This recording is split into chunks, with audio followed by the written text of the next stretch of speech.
BRS అధినేత కేసీఆర్ పై మండిపడ్డారు మంత్రి ఉత్తమ్ కుమార్ రెడ్డి. కేసీఆర్ పదే పదే అబద్దాలతో తమ ప్రభుత్వంపై గ్లోబల్స్ ప్రచారం చేస్తున్నారంటూ ఆరోపించారు. 10 ఏళ్లు సీఎంగా చేసిన వ్యక్తి పచ్చి అబద్దాలు చెప్తున్నారంటూ మండిపడ్డారు. అసత్యాలు, అర్ధసత్యాలు, అబద్ధాలు.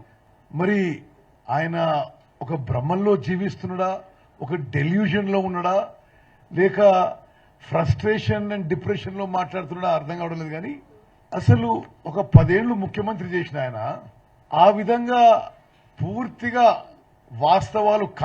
వాస్తవాలకి చాలా దూరమైన విషయాలు కొన్ని అయితే 100% అబద్దాలు మాట్లాడడం, అది ఖండించడం అండ్ దాంట్లో వాస్తవం ఉందో చెప్పడం అది మా డ్యూటీగా మేము భావిస్తున్నాం.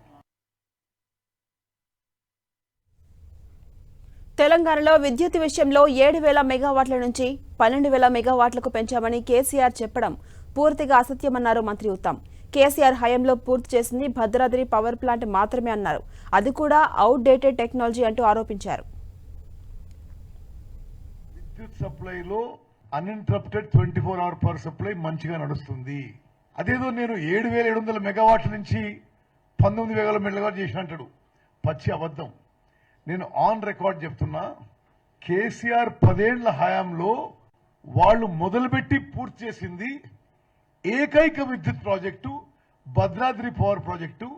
అది కూడా అవుట్ డేటెడ్ ఆబ్సొల్యూట్ టెక్నాలజీ తీసుకొచ్చి ఒక 30 ఏళ్ల పాటు తెలంగాణ ప్రజలపై, తెలంగాణ వినియోగదారులపై భారం మోపిపోయినరు. ఎట్లా వాళ్ళు సబ్ క్రిటికల్ టెక్నాలజీ వాడి దేశంలో ప్రపంచమంతా super critical technology, latest technology వాడుతుంటే మరి ఆయన వాళ్ళకి ఏమి పిచ్చి ఆలోచన వచ్చిందో, సబ్ క్రిటికల్ టెక్నాలజీ వాడి coal usage is more, pollution is more, per unit cost is more. అది వాళ్ళ కాంట్రిబ్యూషన్ పవర్ సెక్టర్లో.